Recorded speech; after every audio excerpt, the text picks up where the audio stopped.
that connected. And we are probably Oh my God, live. they both take place mostly in a mall. Yeah, they both take place in the mall, yeah. I didn't even think of that. Okay, if we're And they're live. both designed very differently. One's supposed to be a much newer mall than the other one. Hmm. Attention to detail. Can you see the screen yet? Can a cat cry if therapy isn't available? Is that a reference to something I didn't get? No, it's a reference to what's probably going to happen in this episode, because this has got the hardest bloody Uh, combat challenge in the entire fucking game. And I've only ever done it once on one save file, which is why I will never delete that save file. And it's the one that I've done all the challenge maps in. But it's awkward because it's save file 3, so I have to always remember to delete save file 2 and 4 if I want to start the game again, and then I leave the very first one that I ever did empty, just as it Hmm. was. Yeah. Catwoman's revenge. Revenge is mine. So I'm going to turn volume up to you, and probably turn off the dialogue volume, just Hmm. to be safe, just to be. Let me just Good check. question. Did you intend for it to? Did you intend for us to talk about it in the order that you gave there, or were you thinking? Whatever flies your fancy. Because Whatever. I wouldn't mind just going straight into the therapy. I Oh, mean, okay. it even says can a cat cry if therapy isn't available? And by therapy, of course, we refer to talking about what I last did in Last of Us. Yes. Well, it's probably for the best because I can't for the life of me remember what you last did. So it's probably a good idea for you to remind us. Because I've got no clue. Yeah, okay, so basically, if I'm not incorrect about where, uh, like, it was just the one session between streams, right? Or was there a second one? I think there might have been two. Oh, right, okay, so, Because in I that think we case, we didn't do.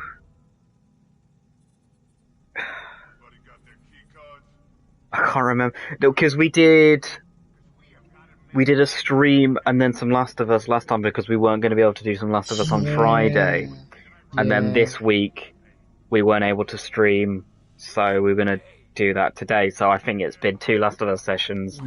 okay. So it would have been everything from um basically when you get out of the flashback in the aquarium with Abby and Owen, everything after that, when she first looks out the window to when she sets off with Manny to go to the aquarium. Yes. Okay. So let's see what actually happened there. Yeah. Something I thought was. Oh, wait. Hold on. That's before she bumps into um Lev and Joel Yara. and Lev. Has it Yes. really been that long ago? I feel like I've already spoken about that part, but maybe I haven't. Um. Oh, did you? Oh, you did. I think you did talk about it because you said something gnarly happened, really gnarly happened. Okay, so Yeah. maybe we have covered that then. In which Um, case, I so it don't think would be from where did you leave it then? Oh, you would have left it just before. Fuck. because I remember the next session I did there. That was the rest of day one, and then day two up to and including getting to the bottom of the skyscraper. Hmm. I don't know how I just failed that. There was no. I went through a grate and someone spotted me. Were they looking at the grate? The fuck? Wait, if you get spotted, that's it? Just in this opening bit because Oh, right. they'll put the thing on lockdown if because I need the keys and they have the keys. I Okay. wasn't really. I was trying to stealth take. It's stupid that they won't let you stealth take down the people and then nick the keys off them. Hmm. But I guess you know you'd have to do it undetected, which for some people will be quite difficult. Winslow's toy shop. Oh, like the toy maker or something. Quite possibly. I don't know who the toy maker's name is. I feel like the toy maker's. Oh no, my bad. I thought it was the Win is short for Winslow. Supergirl. Weirdly enough, Supergirl's like her. You know how in Arrowverse there's always someone who's like really good with computers. Like Yes. her guy in the chair is named for the toy maker. Like he's got the same name as the toy maker, but the toy maker's actually his dad, Oh. not him. Oh, it's the classic, my dad did the crimes, but I'm trying to repent. Yeah. So like in the comics, Win Scott is the toy maker, but in the show, Win Scott is Supergirl's friend, and his dad is the toy maker. Hmm. But anyway, definitely not that then, because his name's Win Scott, not Winslow. But yeah. So after that, if it was 2 sections between, then the last thing I did was so Abby leaves Yara and Lev in that cabin or something, a trailer, and goes off to go and find Owen. Yes. And she finds Owen eventually, and Owen's like, the Fireflies are coming back. The Fireflies are totally coming back. And Abby's like, no, they're not.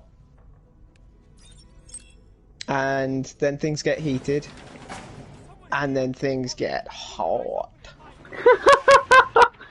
Like, okay, I mean, you're not wrong. I've never heard it described as such. I felt like I had to do the pun because I realised I said heated. Oh, I But see. yes, hanky panky ensues. Naughty Owen. How old are you? Naughty Owen. I don't think you can really blame Owen solely on that. Yeah, I think I that's was just been thinking- somewhat brewing for a while, those two making this decision. It definitely is. And it makes me feel kind of bad for Mel. Like, she hasn't even had the kid yet. Well, she's about to well, that kid's about to have a stepmom. Oh. Or not, you know, Or considering Yeah. Ellie's gonna do an oopsie. Ellie's definitely gonna oopsie. Oh god, it's so weird, like going through the game and like Don't you fucking come down that ladder. Don't you fucking come down that ladder. I swear to God, if you come... You motherfucker! like I find myself thinking really weird things like, oh, but this is gonna happen. Well, maybe it won't happen. when I Yeah, get to there it. is a level of denial that I can't help but understand with you right now. It's so weird. It's like I flipping know it's gonna happen. Why am I acting like it won't? But yeah. So Abby wakes up the next morning, Seattle day 2, and she's feeling bad because she left Yara and them. And she gets a coat on and she runs out and she goes and gets them and brings them back to the aquarium because she feels like she's done too much bad and she wants to balance it out with Oh some good. shit, in the bed. Go in a fucking grate. There we go.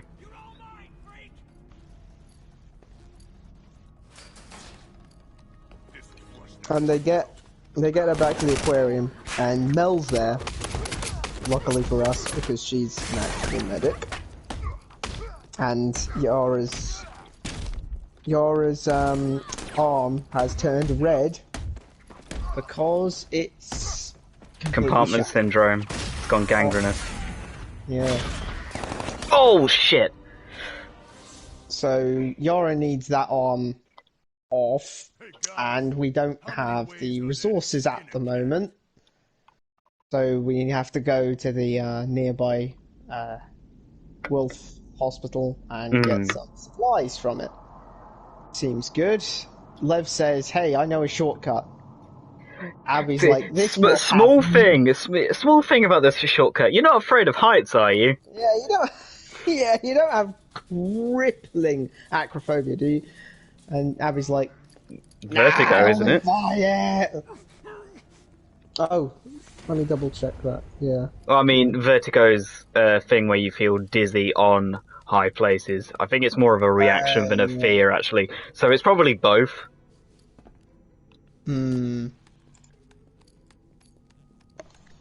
Both is good. Both is good, yeah, both.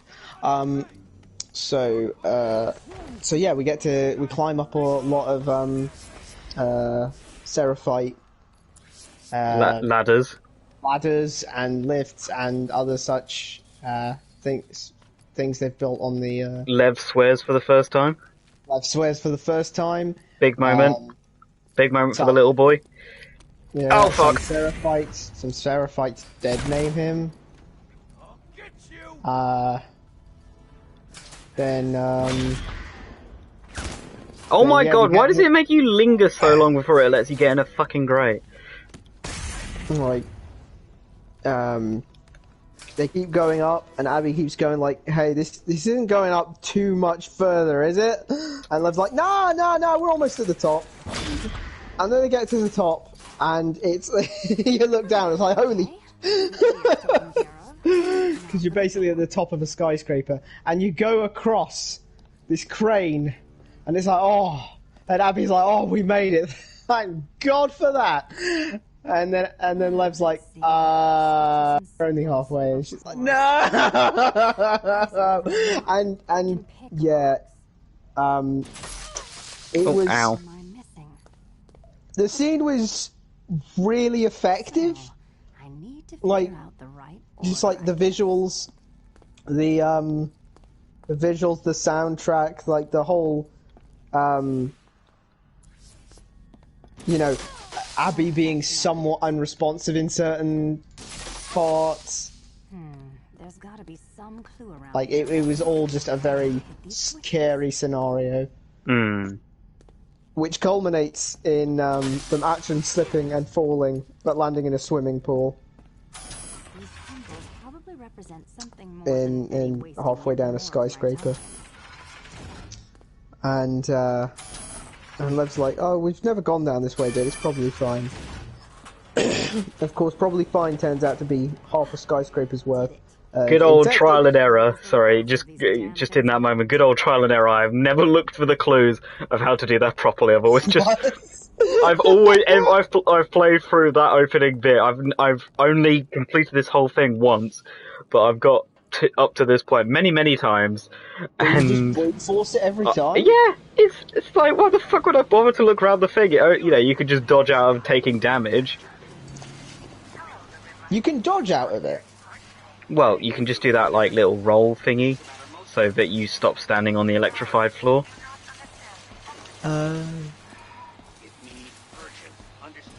Hello, the Riddler.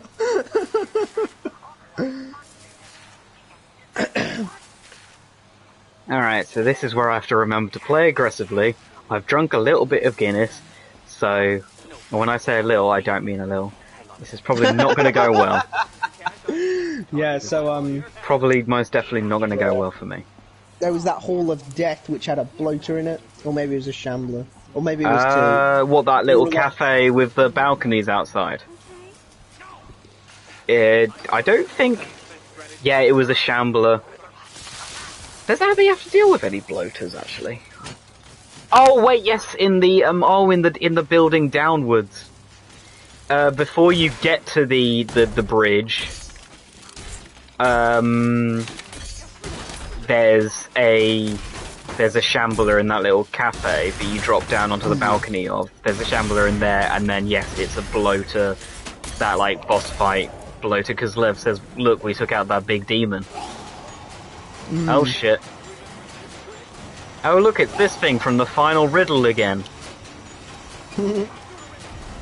They liked it so... Riddler liked it so much, he brought it back. It's his best riddle. Ducking underneath sword blades. Oh, If cut he through the wanted to ribbons kill and stuff. someone properly, why not just put lots of sword blades there? And Why make a gap? also, why can't I just, you know, whip back up to the safe bridge? You know? Well, maybe Catwoman feels like destroying him emotionally. But this is the bullshit. This is where the bullshit starts, because this is about to become an electrified floor. Uh-oh. Oh, for God's sake. And I've already taken damage. Yeah. Oh, and lasers. Lasers. Oh, this is going to go so well. So we get to the end of the skyscraper. The end of the skyscraper is in...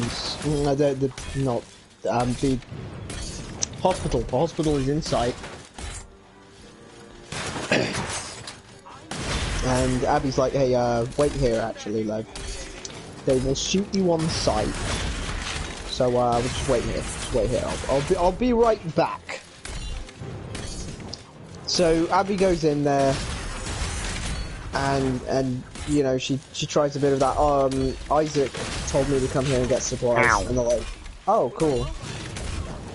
And then they're like, Oh, I'm going to fail hold this on a one. second. Actually, Isaac wants to meet you. So why does what are you doing about? Well, it's like we're taking all this stuff to Abby's story was not very good. We've got to be honest. She may be a very good killer, but she's not a very good liar.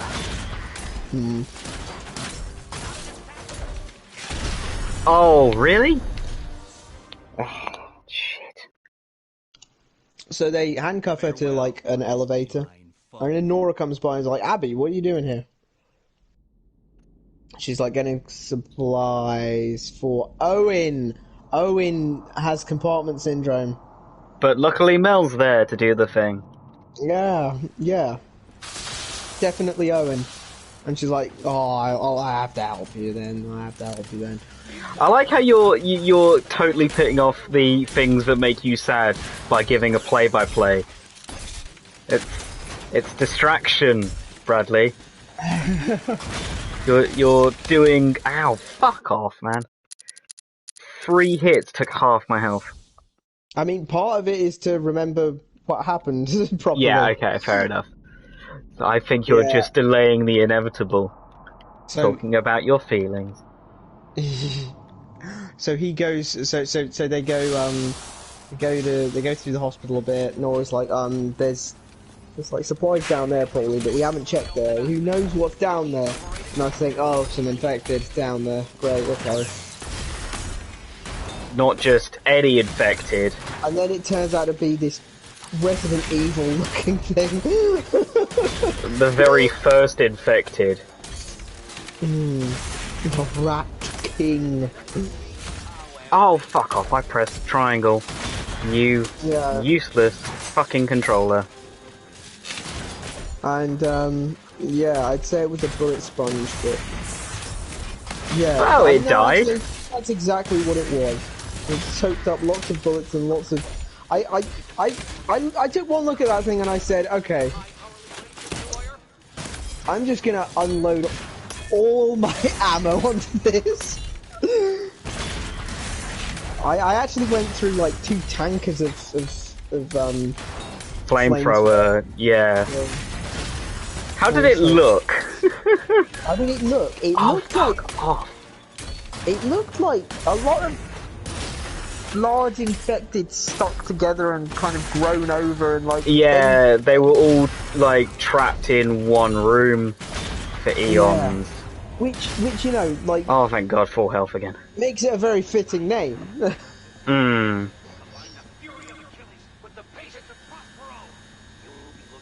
As you may know, a rat king refers to when a bunch of rats get their tails stuck together. And learn to move as one. Indeed. If I can go my entire life without seeing one of those fucking things. Especially of the cordyceps kind. I think I'll be happy. Yeah, so managed to get the Oh my God. kill thing, get out. That was great.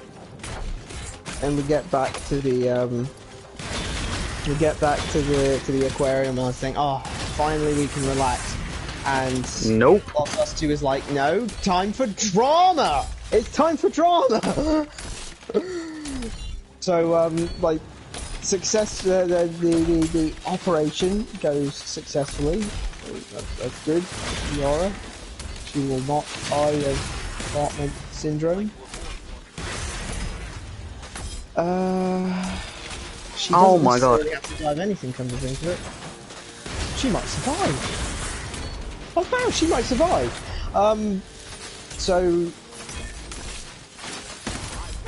In so much as her Well, you death bloody is- hope so after all the, you know, bloody shit you went through to save her. Yeah, it's just a case of like feeling like, you know, after Seattle Day 3 as Ellie, just like, oh, Abby's the only one left. Is what I felt like, but you know, I don't think we saw Yara. Maybe, no, definitely Lev. Lev had his bow out, but yeah, Yara could. Well, I mean, be but there. Lev did. Oh fuck! Lev did say that Yara was a, you know, a hunter. She used a bow as well. So, but can't do that with one arm. Yeah. But that is a good point. Lev was the only one that we saw in the theatre at the end with Ellie. So Oh, please tell me it hasn't taken me back to the start of. Oh, it fucking has. Mel comes over. Mel comes over and is like, she just starts beefing Abby, which I suspect is partially because either she found out from Owen or she just worked it out herself. Well, I think it's been. Oh fuck! It's She did been. imply that she kind of knew it early on. She was like, you know, on the van right at the start of the Abby Well, section. she was. I mean, there's nothing been going on between them. She's just Mel's really untrustworthy of them. Yeah, because she said like, I've been taking, like, Abby said something like, I've been taking a lot of extra shifts or something. Words to that Extra. effect. Yeah, Owen has as And well, then but Owen has as well. well, that's Mel just being untrustworthy and kind of vindictive. You get the sense that Abby has been a bit of an asshole over the years leading up to Joel, but Yeah. I don't really kind of. Mel just seems really aggressive. Yeah, I thought it was a bit harsh myself. Like the fact that she's like, this thing you're doing with these kids is for, oh, it's to show what a good person you are to Owen. It's like, really? That's what you think? You don't think it's, you know, Abby feeling guilty for what she did to Joel and everyone, and And trying to balance out some of that fuck. guilt with some having done some good. Yeah. Yeah, she really lays into Abby and Abby's crying by the end of it. Yeah. Oh no! Oh fuck.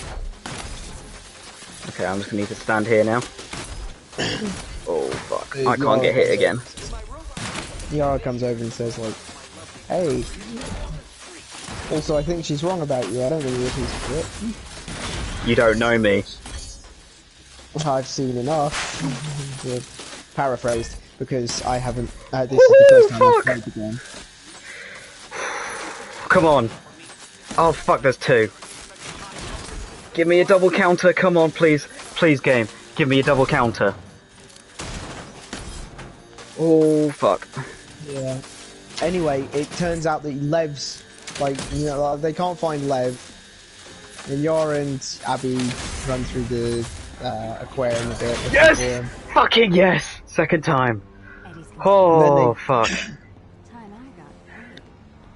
Then they pick up a shark, because Lev likes sharks. No, it's stuffed Out of shark, context. They pick up a shark. You know, just a live shark, a real shark. I suppose I should have specified that it was a stuffed shark.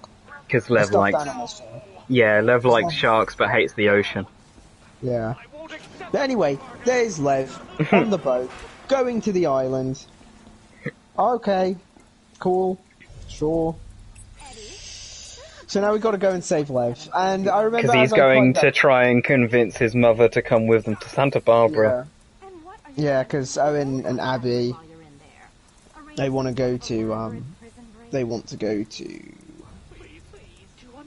Santa Barbara. Santa Barbara to join the Fireflies. Well, at least to look for them. Well, look for the Fireflies, yeah. Because they don't know if the Fireflies are there or not, but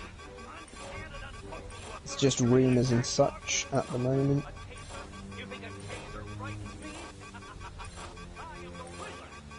Self-destruct sequence.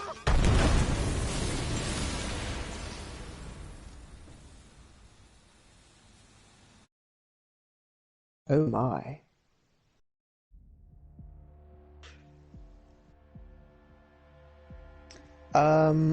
So yeah, woo, you did it, Catwoman's Revenge. Catwoman has been revenged. She's more into that whole vengeance thing than the Bat. Yeah, so you, and then you said something at the end of it, which was very much, you know, you asked me what I thought of Abby at the, Yeah, I kind of said, okay, so what do you actually think, what do you think about Abby now? because of course, when you just, when That was a hell of a butt shot. when you just, at the start of the game, you know, you see her kill Joel and you think, villain, villain, villain, villain. But then you, and you know, you kind of think that all the way up to actually getting the players in. But then then you get to play as her, and I mean, obviously I still don't, it's not like I like the fact that she killed Joel or anything, but, you know, there's more to her than just that, you know, it's It feels like you can like her and like Joel and feel sorry for the fact that we lost Joel. because she clearly wants to repent, is one of the things. Like, Well, she kind of she hoped, I guess, that the pain of losing her father was gonna go away after she got vengeance for it, after she killed Joel. But it didn't. And, you know, there's that bloody fucking hallway scene that we see so many times in that game. And Abby's probably been dreaming of it every night and hoping to one day see a different thing when she walked through that door. But the one time that she finally sees something different other than her father dead or you know, those kids strung up in a really traumatic way, you know, obviously traumatic kind of reaction to what she'd experienced that day as well as everything else going on in her life. So the thing that finally makes her see her dad alive and happy and hopeful for her was saving Yara. I guess it's a point of absolution for Abby finally. You just kind of, as fans of the first game, you would have probably just hoped that she'd found Lev and Yara before she'd killed Joel, but maybe she wouldn't have been in that mental state to help those two Seraphites if she hadn't killed Joel and realised nothing had changed. yeah, because it was that point she had to try something new, basically, because like Ellie is so laser focused on getting her revenge, but I mean, having played Abby and seen Abby, like, is Ellie even going to feel any different if she does? Like, I presume a fight is about to ensue if and when we get back to that part at the end of Seattle Day 3. But, you know, what is supposing she does fight and even kill Abby, what is she gonna do then? What? I mean, it didn't make the pain go Ow. away for Abby, so chances are it's not gonna make the pain go away for Ellie. I mean, Ellie she's is got a different Dina. person, though. That is true. That is true. Ow. Luckily, she's still got Dina. Ow.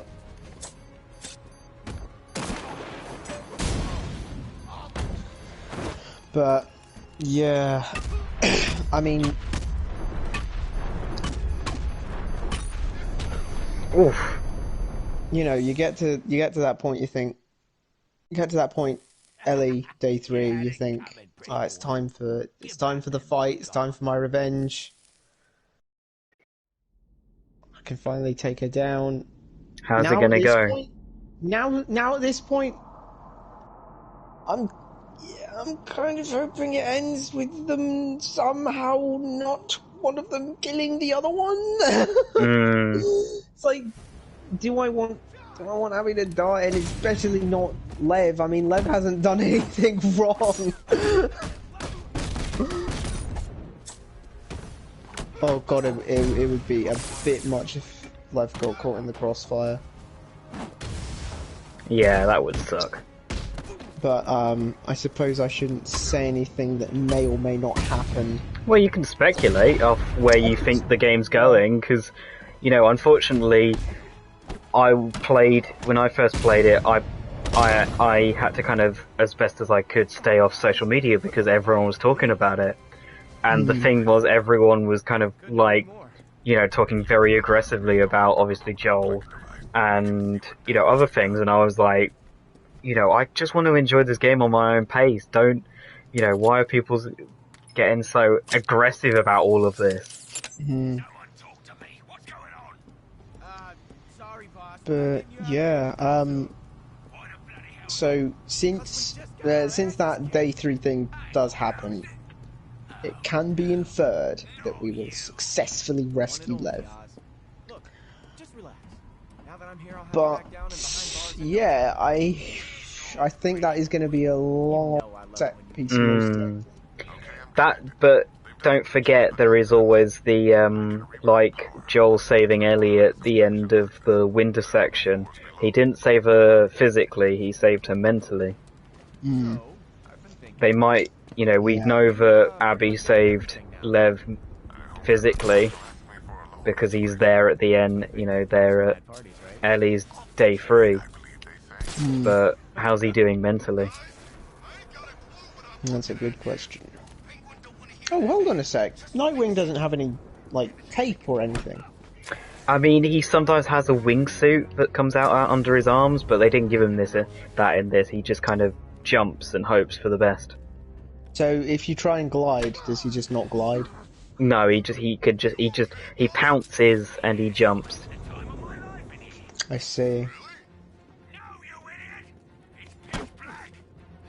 Fear takedowns. That is kind of weird. I mean, I guess it's kind of a mechanic that they didn't want to lose, but... Wait, what are you talking Oh, I about? was just thinking about the fear takedowns, like...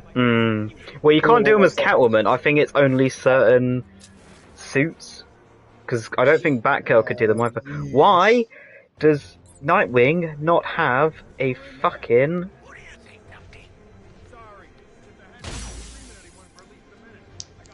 Why does Nightwing not have a bloody smoke bomb? It is the most useful tool. Smoke bomb. Did that alert them? Nope. God, these thugs are useless. I want them to come to me. Come and get me. Also, the way Nightwing runs is so dorky. He's like, head down. The old dorky run.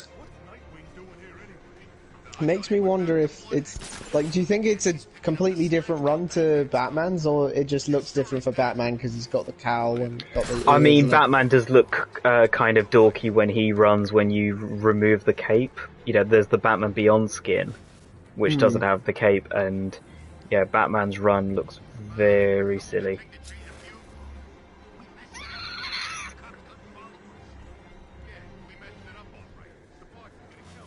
This guy's gonna make a fucking loop around, isn't he? I love how it does that Dutch angle thing when you sit at the edge of one of those. It's very, very, very cinematic. So yeah, Last of Us 2 is going well. It's all going to come crashing down at the at the end of this one, because at the end of this day, because it's day 3, and you know, whatever's going to happen is going to happen. I am going to have to watch. I'm going to have to watch Jesse bite it another time. But you know, now that I know it's coming, so it's going to be less hard than last time.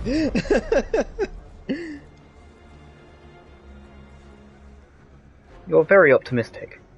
I like that about you.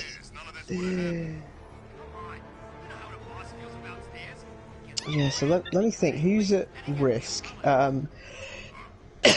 Who's still alive? Who's still alive? So at that theatre, Lev is definitely alive. Abby is definitely alive. Ellie's definitely alive. Tommy is. I think Tommy. Yeah, Tommy is. And Dina's also there. So there's a lot of people who could die, and there's a lot of people I don't want to die. Read all of them. And yeah, it's gonna be rough one way or the other, isn't it?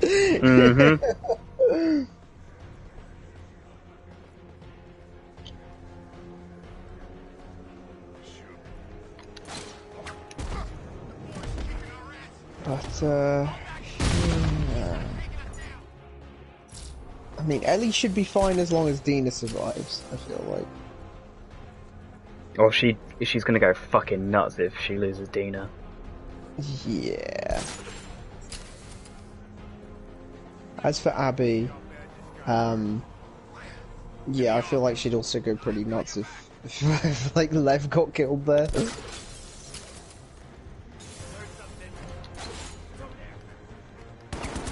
Oh my god, I forgot the fucking... Oh shit. Why is the minigun guy here?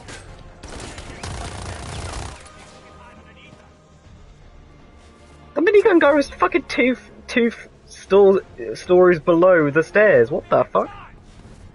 So, how much do you feel like talking about Ant-Man? Quite a lot. Okay, do you want to go first, or shall... Oh, you're gonna get incinerated. Oh, never mind. I timed it. I had to wait for this guy to walk past me. I see. Oh, I'm gonna die. I can't believe... Oh my god, turn the fucking camera!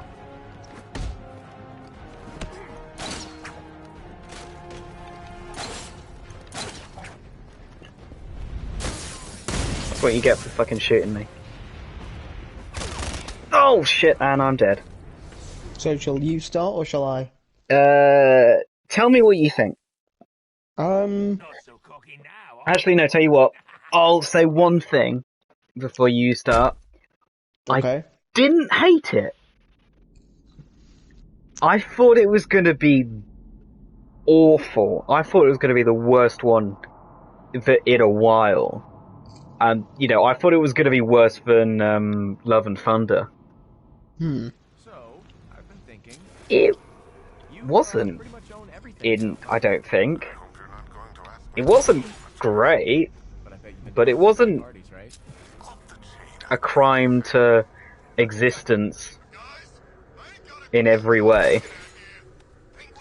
I mean, maybe my bar was set exceptionally low by what people were saying about it, but I mean, I guess that's how expectation works.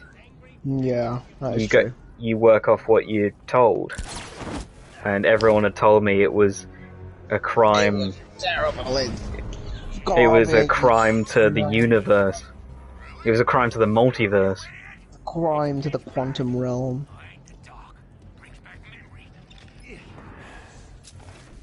So,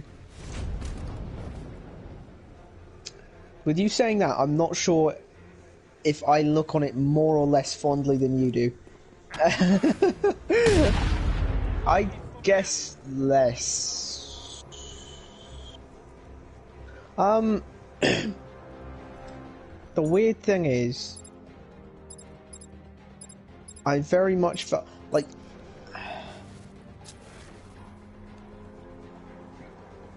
the one thing I thought about that movie was it was absolutely, definitely an MCU film. Yes. And I feel like it was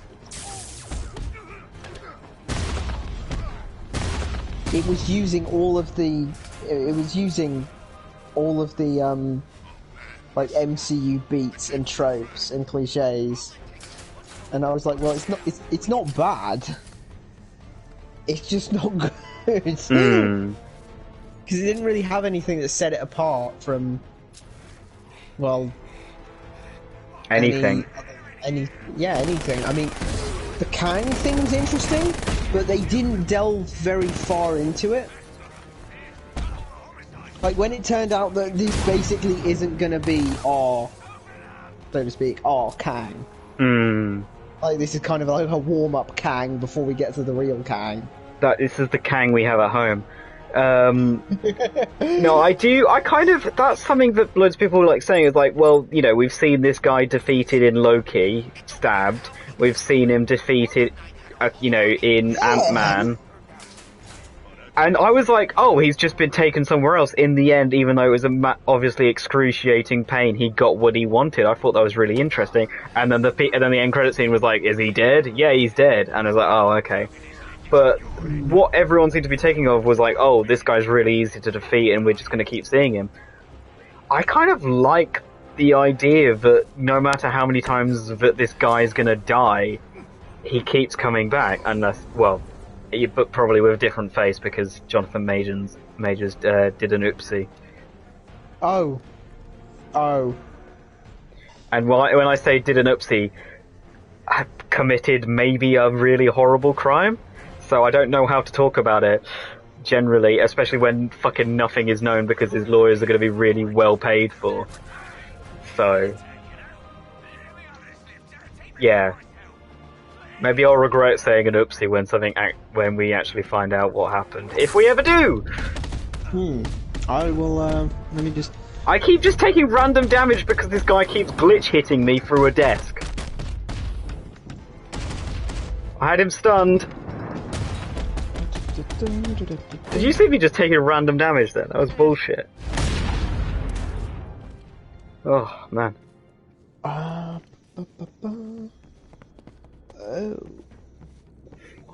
But, I see. Allegations. Of assault, isn't it? Yep. Okay, junction box rewired.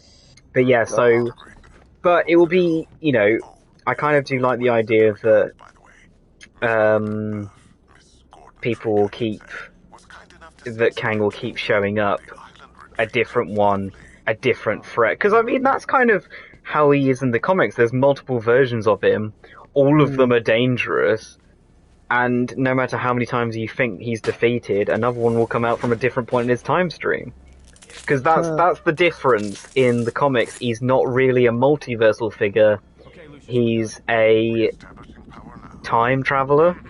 So even if you defeat version from 2059 or something, the one from 2030 will show up and kick everyone's asses. Or there's an Egyptian version of him from when he got stuck back in the Egyptian time and helped accelerate human construction and architecture that way by helping design the pyramids. You know, stuff like that. You know, so the idea that he'll keep showing up and fucking people up is quite cool to me. One thing I thought that was a bit silly about that whole thing was how he made a big song and dance about, oh, are you the one with the hammer? Yes, I've killed that one before. Have I killed you before? Oh, I've killed so many Avengers, they all just blur together. And it's not like the fight wasn't hard, but I mean, he still lost. Yeah, I do wonder if they kind of just didn't communicate what they did, what they did so well with Thanos in Infinity War, because Thanos was fucking holding back in Infinity War. He had the stones, but was not fighting brutally. He was only doing what he had to get the stones. Yeah. He could have decimated them all actually using multiple stones at the same time, but he only really did what he had to. And then you see him in Endgame, and he was fucking people up with no stones. He was on a different level, and it's just how his motivations changed. And I do get the sense that they were trying to say, because, he has this beam for dealing with all the crowds of the rebels that insta-kills people with a single fucking laser hit. And then fighting the named characters, Yeah, he doesn't use that. And maybe they intended that to be because he was, he was like, I'm above you, I'm going to defeat you with my fucking hands just to make a point. But underestimated, Ant-Man. Who thinks Ant-Man's ever going to defeat Kang? Not Kang, obviously. I think the biggest weakness was the script, especially for Hope. I feel like Evangeline Lilly had somewhat checked out of this one, but only because all of her lines, because I don't know why I paid attention to it, but I couldn't help notice that almost every one of her lines was something to do, it felt like it was out of one of the later seasons of The Flash, where the main characters have an argument and then they make up, but as part of the makeup, the person who's being a massive arsehole to the other characters explains why they're being an arsehole. Is like, oh, I'm finding it really difficult at the moment, and then Barry will say, yeah, but you're not doing this alone anymore. We're all here to help you. And it just felt like every single one of Hope's lines was, Mum, you're not alone in this. We're here to help you. And it's just that kind of dialogue feels, it was so ingenuine, and it really annoys me when the only thing a character can think to say is, I'm here, we'll do this together, the power of friendship. Yeah. It feels so inconsequential, and basically every single one of Hope's lines when interacting with her mother for the first half of the film was one of those lines, and that was it, except when it was the comedy, oh my god, I can't believe my parents slept with other people. Yeah. I've never really been a big fan of cringe comedy. I don't think it was cringe. Oh wait, you're talking about the sex jokes. Yeah. I thought you were talking about the cringe of Hope saying, "We're here for you." No, that's not comedy. That's just that. Yeah, but like I mean when Hank and yeah, Bill Murray, Janet. Oh yeah, when Janet. Hank and Janet were like, oh well, I have needs, and Hope's like, Mom! I don't think that was. I don't think that went on long enough to be classed as cringe comedy. That was just a bit of a weak one-liner. I didn't mind it, but I mean, I don't know. Yeah, I guess I feel like. Did you expect it to be worse, or were your expectations met? Do you think? Because I mean, that's the big thing that I was talking about was it wasn't as bad as everyone made it out to be. I mean, maybe it's because, like you say, the bar was really low after Thor 4. Yeah. But I mean, it was possibly also affected by the fact that I've seen Guardians and you haven't, so my bar was like slightly raised by Guardians, but was prepared to be low because I'd heard so many bad things. While was your last experience with the MCU Love and Thunder? Yeah, I think so actually. Shit, so yeah, your expectations would have been on the fucking floor, and mine would have just hit a bit of a mountain. I mean, the weird thing was, it wasn't. It didn't disappoint me, but at the same time, it didn't really impress me either. Yeah, Like- no, I get that. They spent so much time in the quantum realm. Yes, that's what I was saying, because I told my dad I was watching it, and he said, "Oh, what's it like?" And I was like, "Well, they started to do some really interesting things, and then they went to the quantum realm, and that's all they've done." Yeah, they I feel spent like- so much time in the quantum realm. That I mean, yeah, it was called Quantumania. We're always Yeah. going to be in the quantum realm. But damn, the amount of time it was just the actors on a clearly green screen background. Yeah, going, "Ooh, it's so magical." And I don't know if I'm turning into like a purist or a like oldie worldy person, but CG is just not doing it for me these days. Because it doesn't really impress me in the way that practical effects do, because practical effects, you're constrained by reality. You have to, if you want to make something look a particular way, you have to find a way to do it that Yeah. is allowed in reality, that reality will allow you to do. If you want to do, so like, you know, maybe you do some trickery with like a model that's and like you use what's it called, perspective, to like make it seem larger than it is, make it seem like the size of, you know, a skyscraper, but it's actually just here or there or something. Like touching up with CG, I think is fine. Like maybe add a shadow here or clean this bit there or something. Fine, fair enough. But if the whole background is just, you know, a Windows wallpaper, then Yeah. the background is just a Windows wallpaper. What do you got against Windows wallpapers? Well, I mean, I've got nothing against it, but I can just, if I wanted to look at one, I'd download one. I would.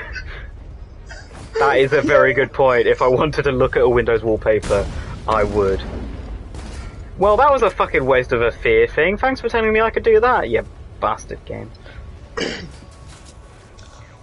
Yeah, so like that part, but they did do some cool things, like the whole, you know, he gets to the core,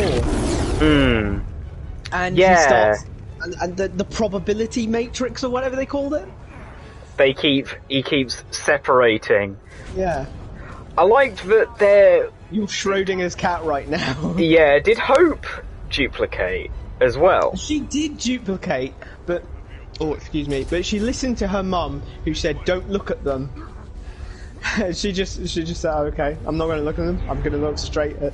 It my was goal." a really cute moment when the fact that brought, no matter what, that brought all of the Scots together was Cassie. That was just, it was, you know, it was like, okay, how is he going to get out of this? That's a really cute thing, because I like that no matter what, Scott is a really good dad, Yeah. and he feels, or you know, he feels like a really bad dad, and he's possibly so caught up in, you know, everything that happened after Endgame. Yeah, what did you think about Scott's kind of ego and being the big celebrity? You know, how like all that stuff, because they made it out when they first kind of mentioned that and talked about how he'd estranged his daughter by being this, you know, kind of celebrity figure. I was expecting him to be a bit of a dick, but it just kind of seemed that like he didn't really know what he was doing, and it was... Yeah, I agree with you completely. Like my thoughts on it, honest to God, when I saw It you know, read the more. opening scene, It read more to me as like he just didn't know how to talk to his now adult daughter when he left, you know, and maybe is just kind of distracting himself with work. Anyway, sorry, what you were gonna say? Yeah, so I was going to say, honest to God, the thing I thought when I saw this little montage with him having, you know, such a nice time, and you know, I mean, apart from the whole Spider-Man thing, which apparently it turns out He was supposed to say Ant-Man, but then he had a brain fart and said Spider-Man, and it kept in. That's quite good. I couldn't work out why everyone was laughing. Not bad, huh? But yeah, it made for a nice joke, and also heartwarming in terms of Spider-Man still being seen as like a positive influence and a hero by the public now.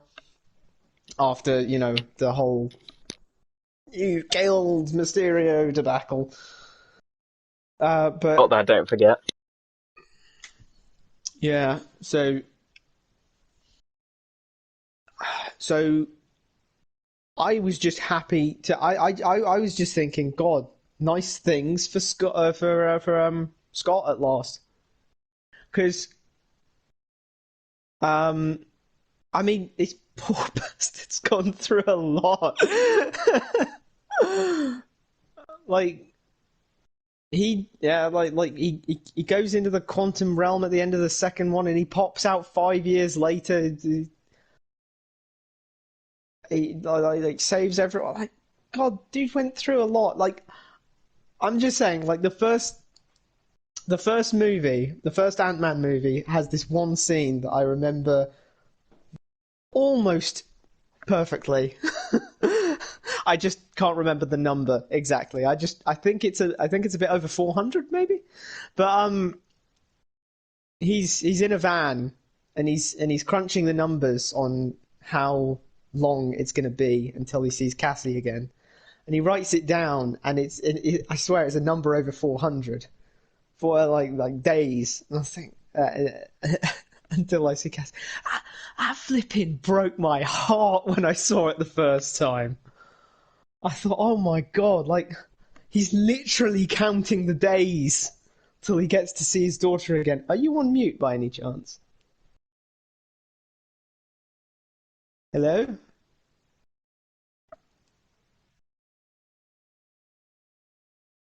Are you there? I can still hear you. Oh, right, okay. Yeah, so I was just glad to see Scott happy for once, man. But you know, at the same time, I did also feel that at the start of the movie, everything's great. Well, everything's gonna go wrong. But yeah, like you said, they did some interesting setups. I'm not sure I agree with Hank about having saved money on the pizza. I would have to disagree, because unless he's seriously managed to mass produce Pym particles on such a scale that he can save $8 by squirting some Pym particles on a smaller pizza to make it a bigger pizza. Because I would assume that is some of the most priceless shit in the world. But sure, he saved $8 on the pizza. Yeah, they did some interesting like conflicts, some setups, but like you say, they kind of dropped the ball and just went to the quantum realm, and all of a sudden it's just Janet, Kang, Janet, Kang, Janet.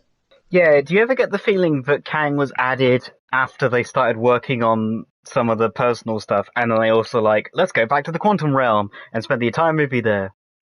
Were you a little bit concerned about the very intelligent ants, though? Because I'm just thinking, what are they gonna? What's to stop them from becoming the next big bad if left unchecked? They can make anything. But they're nice. Yes, but I mean, right now. Yeah, societies change, and those ants were definitely not the same ants that got put in, though. Those were the descendants of the ants, weren't they? Because he said that they've been there for thousands of years, and time does pass in the quantum realm, doesn't it? It does, but I don't. I think it is the same ants because they've just experienced change. Okay. I don't know. Maybe I don't think they were copulating. I think they were like this just one affected by. I think it took them a lot longer to go down the stairs, down the time thingy majig. Oh fuck! Elephant, big baby head in the room. Okay. What do you think about MODOK? The second version of MODOK you've ever seen. Oh my god. Oh my god. When he had the faceplate thing on. That looked alright. Fine, fair enough. Yeah, the faceplate was a pretty cool kind of edgy addition. He takes it off, and I actually did laugh out loud. Like no joke, not hyperbole. I actually laughed. And I say that because it's rare that something actually makes me laugh like that. But I was just like, what the fuck am I looking at? Oh god. Yeah. I think he was good comic relief. But the question is, I think his arc his arc changed a bit too quick. He was like arsehole trying to kill, still a child for most of his screen time, and then she told him not to be a dick, and then suddenly he was I'm such a dick. and then he was the suicidal, like, saving grace that stopped Kang temporarily. Yeah, like I feel like they had the beginnings of an idea and fucked it up.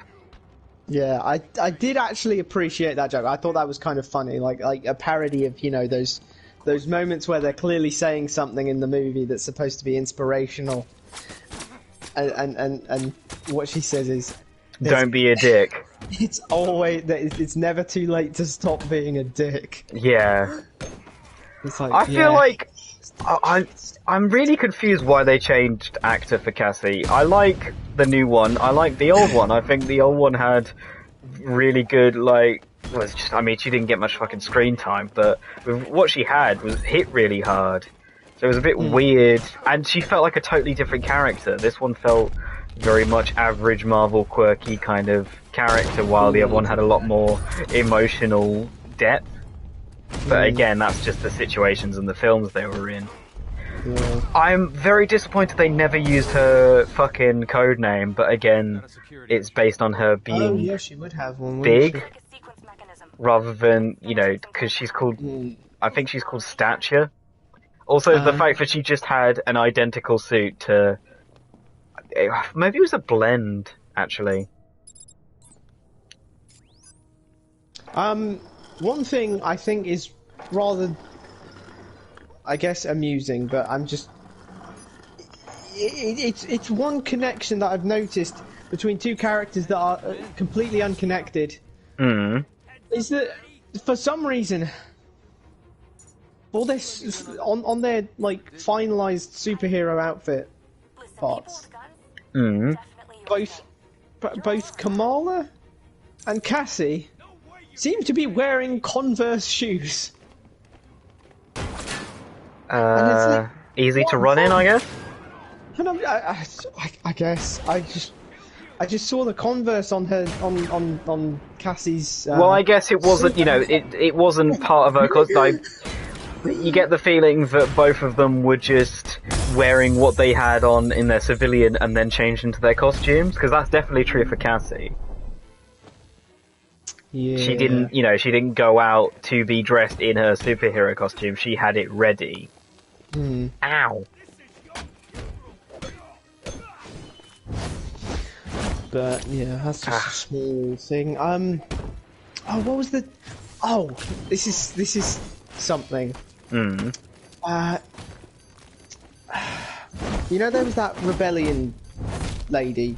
Yes. She had the. Oh shit! Really good fighter and all of that. Yeah. Sorry, kid.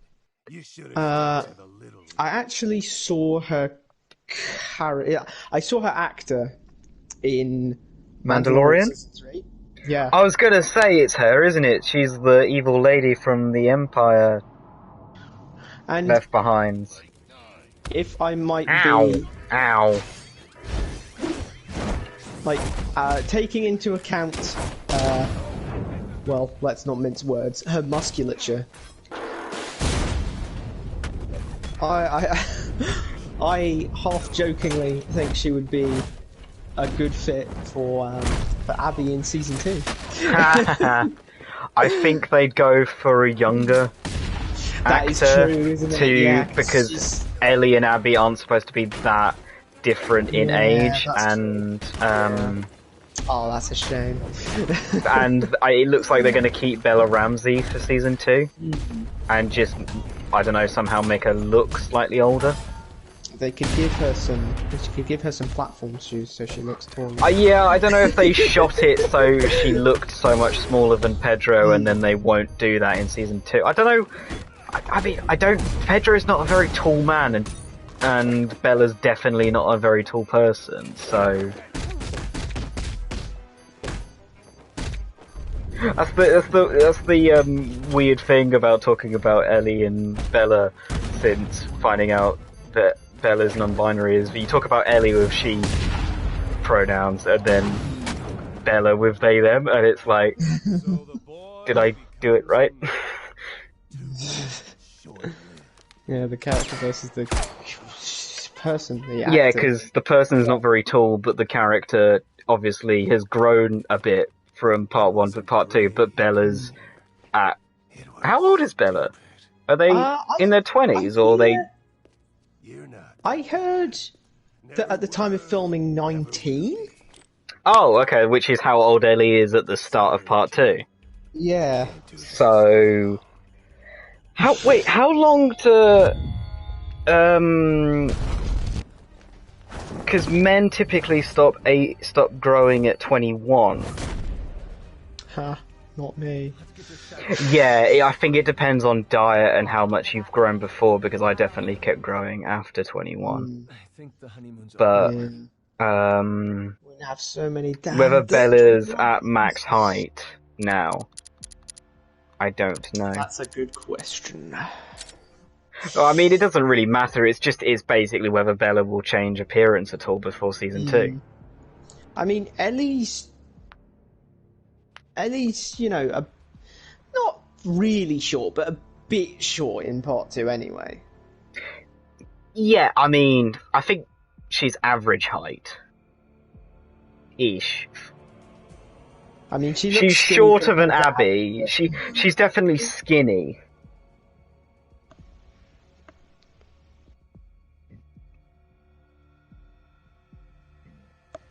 Oh, did you? Oh yeah, so I just finished Arkham Knight. Ah. I mean, I could totally happily play through New Story Plus at some point. But I don't think we need to do that again so soon. And I've got Last of Us to play. Oh no, I meant for like next talkie stream. So you'll have to do some research into if you can make Spider-Man on the PS1 happen Oh, good. with between now and next Thursday, with Discord streaming or whatever. Yeah. Yeah. You have to call me Bread though. I use Bread because I think it's funny. Bread. Yeah, that's what my YouTube thing is. The channel's called What It Is, but the name is Bread Plays You Games or something. Yes. Yeah. Okay. It's The- and I just use Bread on everything because I think it's stupid and funny. God, you know, when you said that, it just reminded me of I watched some of your more recent TikToks, Oh Christ, yeah. and there was that. What was it? I think it was Last of Us. Yeah, it was Last of Us factions. What where And- I left a trap for you and you call me a rat bastard? Yeah. Yeah, I just noticed. The fact that you totally called me out for it and I managed to like grab it back by making you feel bad. But I noticed that you cut my name out of part of it. Well, Like, what? Where I muted it? Yeah, you muted it like right. before Yeah, you I said don't know Brad. why I don't think I've always done that. I'm sure there's other times where I have said your name. I don't know why I did it for that one. It's no big deal if you do, because there's not much in a forename. But I mean, I refer to you as Rad all the time in text as Radmot because of Radmots. yeah. Here's an awkward question: have you ever got a friend request from someone you don't know recently? Well, I mean, on TikTok or on PlayStation, because there was a time after the Kate Bush TikTok where I put a bit of us playing Uncharted, where I got so many PlayStation friend requests. And that was my first one to like really blow up. Even though I don't think my user was on it, I think someone like they obviously saw that, followed me, and then saw other videos of mine where my username's on. Because I got so many, I got like quite like over the span of like a month. I think I got like you know, for me it's a lot because I don't get any because I deliberately don't. I don't add any of them. I only add people I know. That's always how I've been with social get media. New friend requests, but it's mostly spam bots these days trying to sell you something. Yeah. No, I just wondered if you'd got any ones that are like, you know, because I could tell they were people who'd watched my stuff because they all had like Uncharted and Last of Us profile pictures, rather than the spammy ones which would just have one of the default PlayStation things or none at all. But yeah, no, I definitely muted your name out. I think maybe because it was one where you'd sworn. And I don't know why, I just didn't want people to like call you out or something. I don't know what I was thinking, I just did it. Because I don't know. My reputation would never recover if someone found out I swore. Yeah. Well, you have such a innocent status. I didn't want to ruin that. No, I don't know. I'm so stupid with all that shit.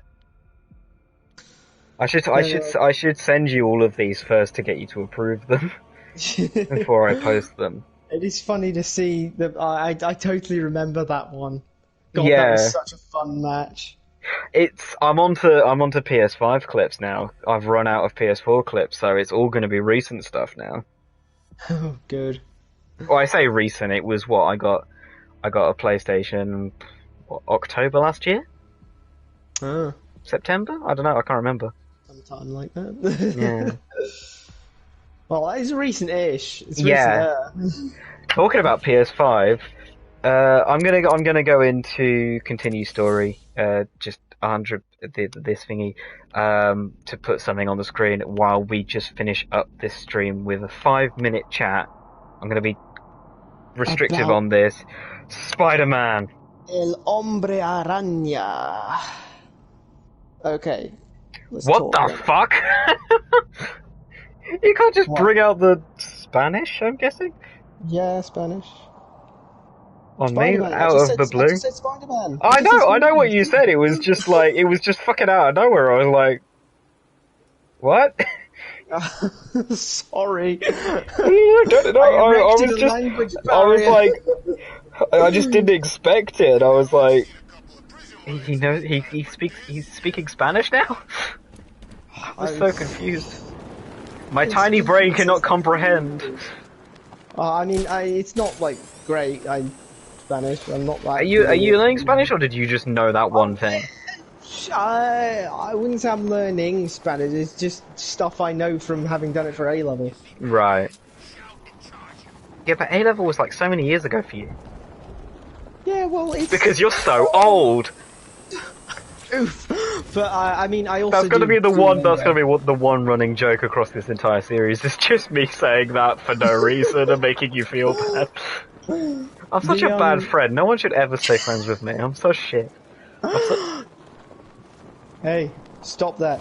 Self-deprecation is not Is healthy. my job. Self-deprecation is not healthy. Yeah, but I'm so good at it. People, like all these Mission all failed these successful. stand-up comedians, all these stand-up comedians are like saying, "Oh, you can't say anything now," and I'm like, "Excuse me, have you ever met self-deprecating humor?"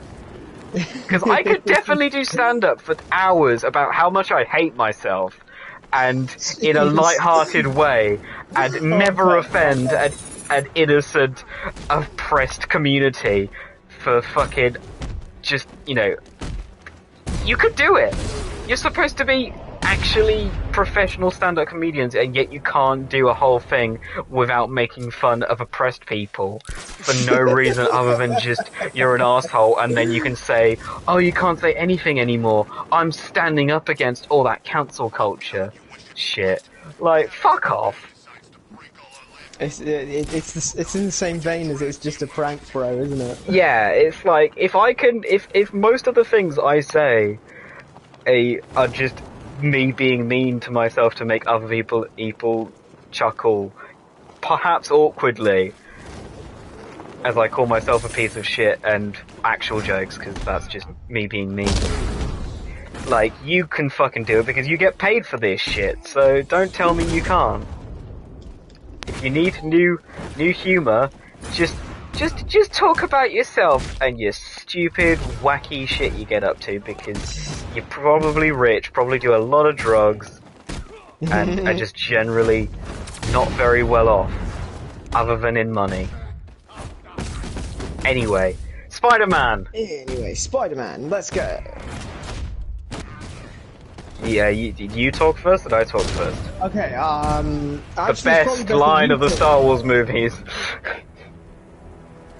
Actually, it's probably best that you talk first, because I haven't played the first two.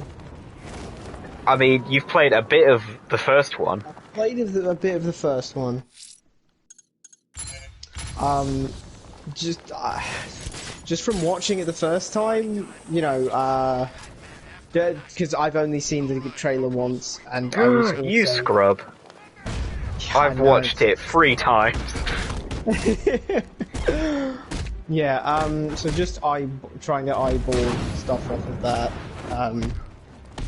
You know, we saw a little bit of combat, we saw a little bit more... Couple new gadgets. Was it you I was discussing,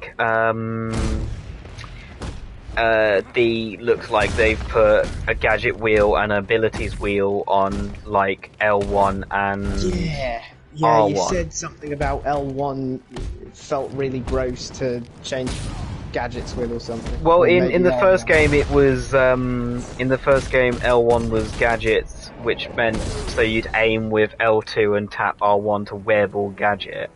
Right? And then in Miles they changed it to R1 for gadgets, which meant you had to hold down for gadget, aim and release, and then... I mean, it was like, so if you held down, it basically, whenever you held down R1 to web for a little bit too long, it would bring up the gadget wheel, which just totally ruined the flow. And it was only because they wanted to put the Venom stuff on. Yeah, Venom, like you said. Yeah, it's funny that Peter will be using the Venom symbiote for his abilities, and Miles just has his Venom abilities, the biokinetic sting and shit. Yeah, and speaking of his bioelectric abilities, damn, I've seen a little from like you playing through Miles, but wow. Did you like that exposition to make it clear for the American audience that they've added new Venom abilities by saying, "Watch out for his new powers"? That one lady who was about to get shot, who was about to shoot him, and then instead got slammed into a fucking wall into the next life. Power. He had yellow lightning in Miles, but now he's got blue lightning, which I'm guessing is the new powers he has to watch out for. Powers. And so he's gone like full Palpatine, because he can like actually conduct and shoot it out now, rather than just tapping it and blasting it out in these massive waves like he was doing previously, which is interesting. I hope they don't ever give him the fucking silly strings, because that was a little bit stupid. It's a bit of a glass, if you ask me. What, from yellow punches to Palpatine? Yeah, I mean, it's like, okay, here's something, right? Yes. Whenever there's a sequel, it's always nice to see that you know the characters have got new powers and like improved since the last time. I'd hate it if they like took away some of the things you got in the skill tree, so you had to Exactly. earn them back again.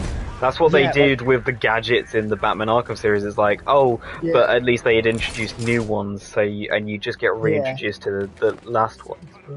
Yeah, and it almost makes you think, you know, like you start weaker than you ended the last one. And you think, well, why is It was that? annoying that in each game you have to learn the blade dodge again. Oh, is that so? Damn. But yeah, in this one, it's quite clear that like Miles has been putting in the hours, doing the sit-ups off the clock, you know, drinking all of that fruit juice, doing All that J2O. all that J2O. He's been doing the sit-ups, he's been doing the crunches, he's been doing the weight lifts, been doing the treadmill, he's been doing the zap the shit out of like a training dummy. All the standard things. I like how you didn't question the silly string statement.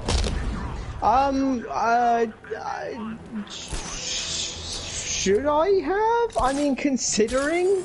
Context is at one point in the comics he ran out of webs because his buddy Genki was making them, and at one point he got Miles was going through a bit of an identity crisis and finding himself one of his buddies got really badly injured, and he went to a bar, got fucking like really angry, and beat the shit out of the entire bar, even though no one had actually done anything. They were all criminals, and they'd all done bad things, but just because the guy who had hurt his friend was in there, he beat every single person in that bar quite harshly, and felt very, very, like, to the point where his hands were bleeding from the punches. Christ. And this is a Spider-Man as well, who has, you know, a lot of strength. So the fact that, although he was beating up Hammerhead, so it's possible that he just hurt his hands on Hammerhead's, you know, ridiculous skull. But that was a really interesting bit of art, but I think Genki didn't talk to him for a little bit after that. Or for some reason Genki was unavailable, so he couldn't make his next batch of webs. And so instead Miles kind of accidentally unlocked a new version of his lightning bioelectric where they kind of become silly strings. Oh. So he kind of replaced. He couldn't swing on them, but he could like I guess tie people up with them temporarily. I see. It's that's. But they were a bit silly, so I hope they don't do that. I mean, that's one of the things I expected it could have been. Like, I thought that was going to end with you saying that he picked up some silly string to use as a replacement. No, he made his own. Yeah, he went Sam Raimi on it. Should we talk about the symbiote elephant in the room? Yes, the symbiote elephant in the room. So symbiosis, baby, here it is. Did you notice his eyes change at the end of the trailer? When Miles was like, that guy has really big teeth, and then Peter's mask changes to look slightly more like the Venom face, and he goes, so do I. I did not notice that. Would you also like to know Xander made a mistake the other day. Go on. So our resident one-member audience, Xander, asked me a question. He says, so the Venom that we're going to fight as the big bad boss isn't Harry? Because I doubt they do Harry to Peter to back to Harry. Or, so is it going to be Harry to Peter to Norman Osborn? Or Harry to Peter to Eddie? And he opened the fucking floodgate, because I have no idea where this theory came from, but it just, I just wrote it, like, just automatic writing. It just fucking fell out of me. I imagine that Harry will never actually be Venom or have it. I think there will be something similar to the symbiote keeping him alive, and another experimental version, or maybe if the alien origins are kept, the original specimen will be kept in the lab near Harry. So what Harry was wrapped in at the end of in the post-credit scenes of the previous games, what we see him, there's like everyone's like, oh, Harry's going to be Venom. I that, what if that's not the original symbiote? That's just some an off-cutting that Connors made to keep Harry alive, rather than the main thing. So Connors will transform, causing Pete to chase or get in a fight, breaking the case with the main symbiote so it latches to Peter. Imagine Peter will have it for most of the game until he transforms into a Venom-like version for a boss fight with Miles, where it will then be separated from him and find Eddie Brock, who will probably be introduced at some point in the game. Pete will now be trying to get his personal life back together after pushing Miles and MJ away for most of the game, and still defeat Kraven and Venom with significantly less power. That'll be why he makes the Iron Spider arms on the main suit we saw in the first trailer. Not sure when Harry will be cured, if he will. Maybe Norman will make some desperate attempt with the Goblin Serum and Harry will be cured by that and become Green Goblin. Well, Yes, so that came out of nowhere, but sure, that's a theory as to who the Venoms will be. that is an interesting theory. Yeah. Because it does feel a bit weird, if Harry did have the real symbiote on, for Peter to have taken it off him, if it's the only thing keeping him alive, and then say, we've got to get Connors, he's the only one who can save Harry. And it's like, Peter, you're wearing the thing that could save Harry. Whatever, I don't know. That could be so hard to properly tell what could happen at such early date. When did it say? Was there a release date? It says fall, and a leak that went out the same day suggested it would be September, which is when the first game came out, so I wouldn't be surprised if they stick to the, pretty much the same release, depending on how ready it is. I imagine they'll be fine-tuning some things and looking for, and looking at reactions to that trailer, or if anyone kind of didn't like something, they'll possibly tweak it. Yes. Like Suicide Squad, although that game looks like it's going to get a whole fucking overhaul. But yeah, I am excited for Spider-Man. I did not think that was a particularly good PlayStation thing. I kind of wish they'd go back to the days of, start strong, end strong, and some other unexpected stuff in the middle, like they used to do when PlayStation just had a allotted day and time at E3. Rather than being paid to just show trailers for any old developer, it was their own things only, and whatever. I mean, there was some alright things on there. Honestly, the highlights. It was just the order they played it. It was like we had 10 minutes of just anime shit. Yeah, and some random crap, and then some Ghost of Tsushima looking thing for a bit. Like some weird, we had a Watch Dogs ripoff that actually looked like it might be better than Watch Dogs. We had a Ghost of Tsushima ripoff, which is the only thing that I've actually gone, okay, and then the Journey sequel. But it's not a Journey sequel, it's just, it looks very similar. And also Dragon's Dogma 2.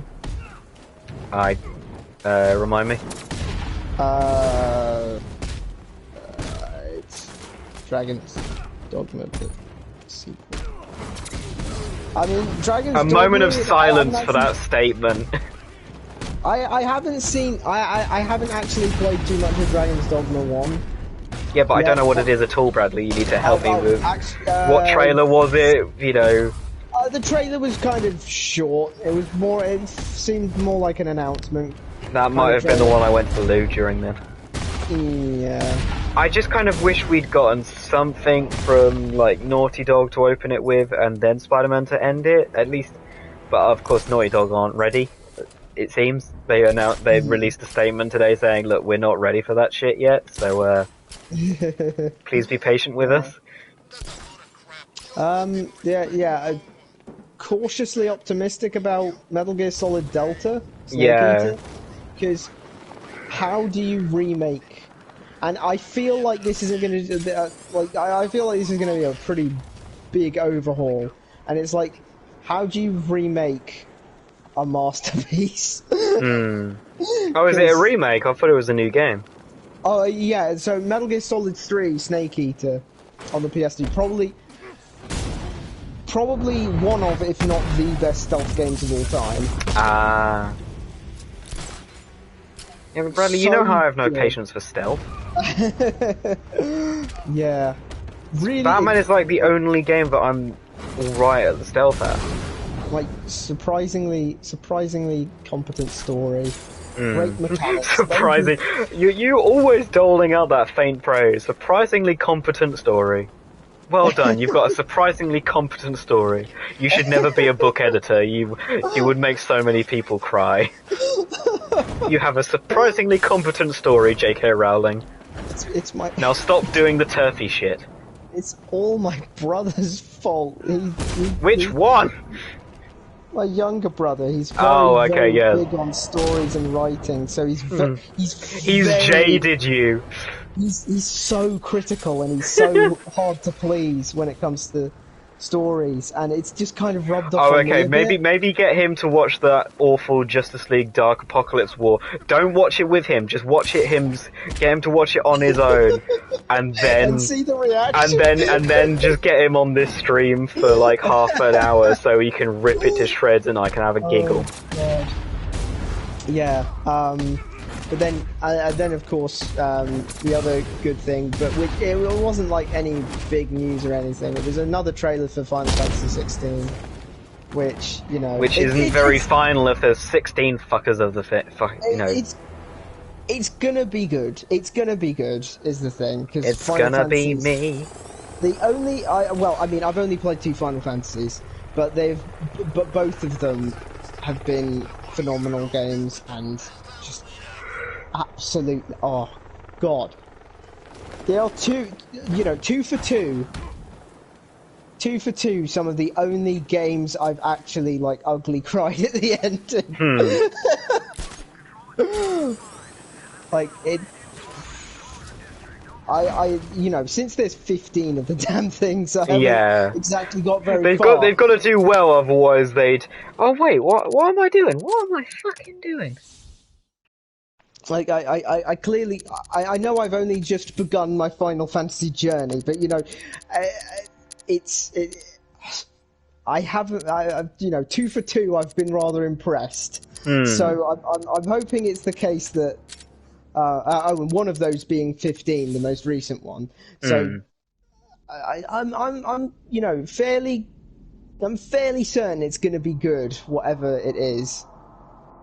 And I'm looking forward to that one eventually, whenever it comes out. Oh, I might play another one of the earlier games before it, just so that I've got something to bridge the gap. Yeah, a few more another Final Fantasy under my belt, so I don't feel like a scrub newbie playing it with everyone else. Like, I'm a fan. You've only played 3 games. You can't call yourself a fan. But that'll be good. Tim Burton Batmobile. Woo! Is that the one with Michael Keaton? Yeah. Yeah. We'll see it again soon. Wait, it's amazing how differently this feels like it handles, just because it's so long. It is very long. Like, the other one's wider and feels a lot more maneuverable. This feels so laggy in how it kind of slides. And turning, you have to, you really have to feel like you've got to use the handbrake here. On basically every little turn. Are you going to watch the Flash movie? No. I mean, not not for money. Okay. Not at cinemas. At some point it will be observed. But not for, I will not pay for it. Good. I was wondering for a second. Nah. Yeah. Are those actual convictions yet, or is it just allegations? Cause, I think they're in rehab of some kind. I don't know how you have rehab for kidnapping people and holding them on a farm with guns. I don't know how there's a rehab for that, but go off, I guess. I mean, when it comes to non-celebrities, the rehab for that sort of thing is generally prison. Yeah, or probation if you're lucky and rich enough. Good behavior and probation, or over population. Yeah. We've gotten far off Spider-Man somehow. Yeah. Was there any, what did you think about the brutal fight style that Peter has now with the symbiote? Like the kicking people against the wall? Yeah, I think that's like one thing that, you know, is... And the symbiote attacks. Oh. Like, one thing I thought when I saw, you know, was it last year we saw that first trailer? Like that teaser when it just... When he's using the iron... I fucked it already. Yeah, it's just, you know, one of those things. And I thought, well, Miles is in it, and people are gonna want to play as Miles.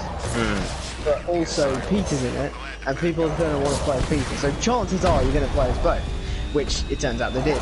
So then my next thought was, so I was working under that assumption the whole time, and my thought was, how are they going to make them feel distinct? Because, of course, they're two characters, and the Venom thing is good, but, you know, there should be a lot of... Well, it's possible that, you know, there's every possibility that Peter was going to feel less interesting because without the extra powers. Yeah. But at the same time, I spent so much of playing the Miles game feeling so weak. Because I don't know if his enemies were tougher, which is ironic because they were all like teenagers rather than hardened criminals that Peter was fighting. You know, but they just had all that tech that made, you know, I died so many more times as Miles than I ever did as Peter.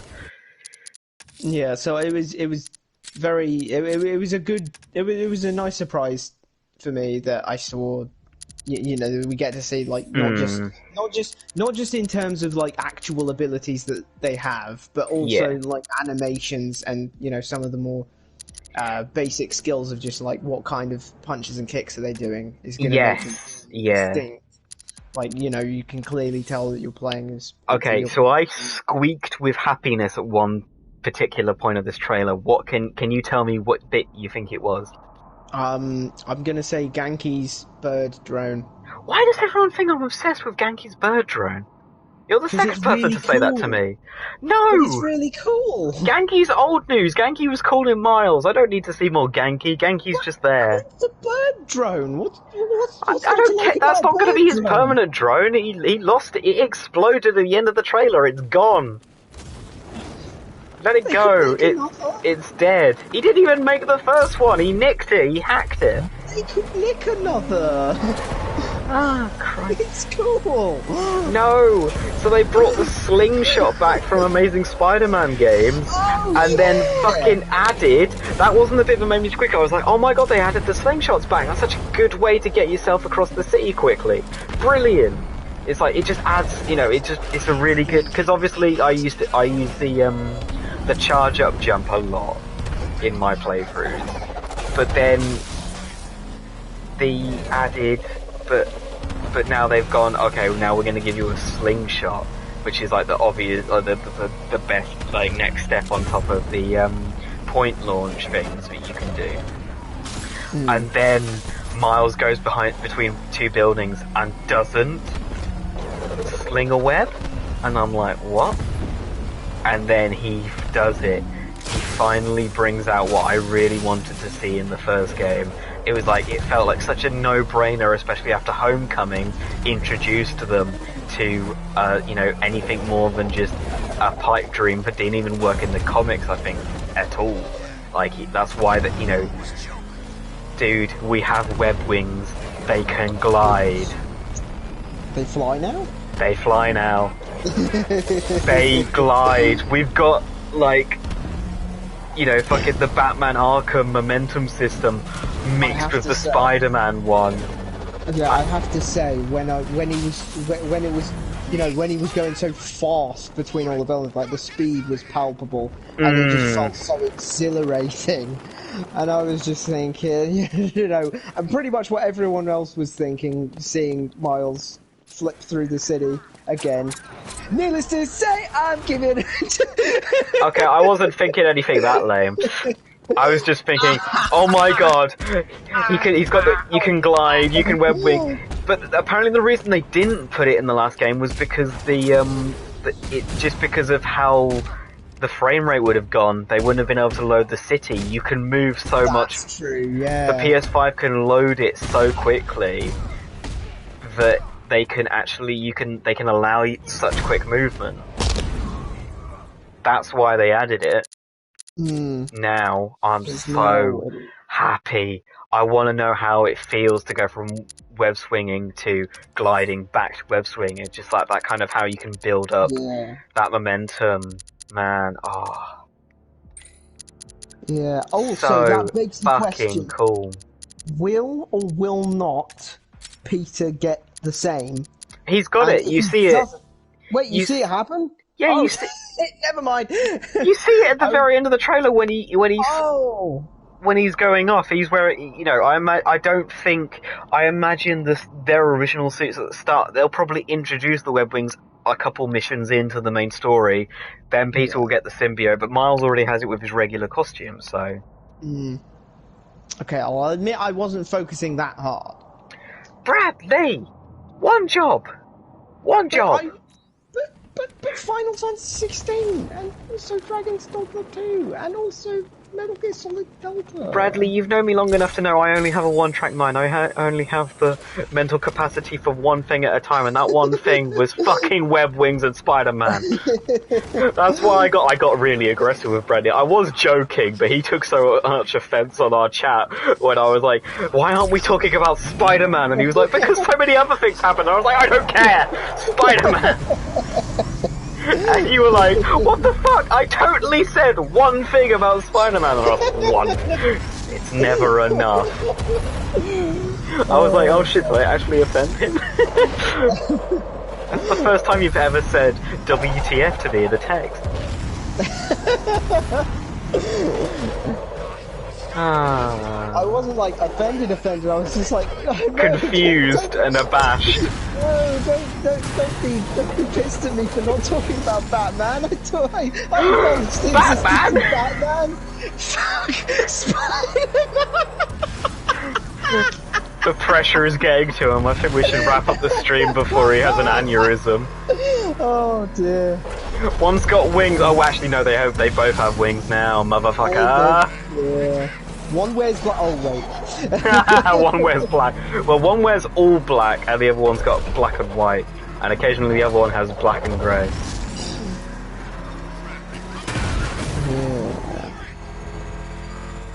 Yeah. Yeah, but that is all looking pretty promising. Yeah. The switch between them system. Yeah. Looks really seamless. But again, I mean, it's PS5, so yeah. Yeah, it's like the fact that you can turn on the train, you know, cutscenes for the fast travel thing in the settings on the PS5 because they don't need them. They don't need the load screens anymore. They was just like, yeah, but people probably like them. I kind of hope they bring them back because I added the load in screens back as well because I like seeing the positions that they put the Spideys in each time. They all reference like comic covers and stuff. We done here? Yeah, we done here. Except for one final thing, I'm just wondering what they'll like. Will the public, and in fact, even if they don't, it's probably going to be brought up as in at least one line of dialogue. Is how the public refers to the two Spider-Men. Spider-Man. Well, I mean, yeah, but individually. Oh, like, are they going to call him Ultimate Spider-Man and him, like, Spectacular Spider-Man, or are they going to... I guess we'll have to see. I don't know. Are they gonna... Yeah. I think in the Miles game they refer to Miles as the new Spider-Man. Or Harlem Spider-Man because he kind of a lot of his activity was centered around Harlem, so they started calling him Harlem's own Spider-Man. Okay, so that. While I think Peter kind of focused around Midtown, or got known there because obviously he was at ESU and stuff, which was all around Midtown. So that would be interesting. Yeah, I'll be even more excited after I play this One game. thing, I don't know, I imagine they're gonna have to bring it up, or they'll probably just be like, oh yeah, this has happened. So there was a prequel comic, just a single issue thing that I got the other day, set before this game, where, do you think you'll finish Miles? I mean, it's all in after post game. That's the thing. To get these bits of dialogue, you'd have to finish the main game and then keep playing and just doing the side stuff for ages. Oh. It's interesting because they hid a load of like extra dialogue between Peter and Miles after the completion of the main story, just in waiting, assuming you'd spend time doing all the side shit afterwards for ages. So loads of people will probably miss the fact that Peter's moved into Aunt May's place and is trying to fix it up. But she remortgaged to save Feast at one point. So he's currently, finding that difficult, and he asked MJ to move in with him, but because obviously she's a Daily Bugle reporter, she needs to be close to the city, like the main city, and close to the action, so she kind of lets him down on that a bit, and he's like, oh, I don't know what to do. But also the comic opens with MJ getting in an argument with J. Jonah Jameson on his his podcast thing that he does. Yeah, his podcast. So she goes on that to promote, because she wrote a book about Simcaria where they go on holiday during Miles. That's where Peter and MJ are during the events of the Miles game. She wrote a book and it bombed, and so she's just going to talk about all of that. And Jameson pushes her buttons as usual because Jameson's just like that, and so she kind of gets in an argument with him, and he says, "You're outdated, mate," and so he's like, "Okay, maybe I am. So maybe it's time I go back to the Bugle and bring my old reporter styles to this new generation of reporters who don't know how good it was." So in Spider-Man 2, looks like Jameson owns the Bugle, and MJ is going to be working for him. Don't think that's going to go down very well.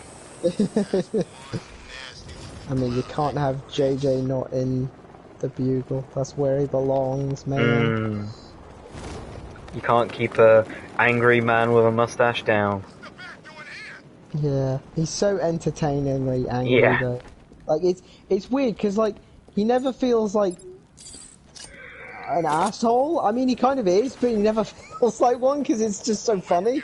He's an asshole with a heart of gold. Yeah.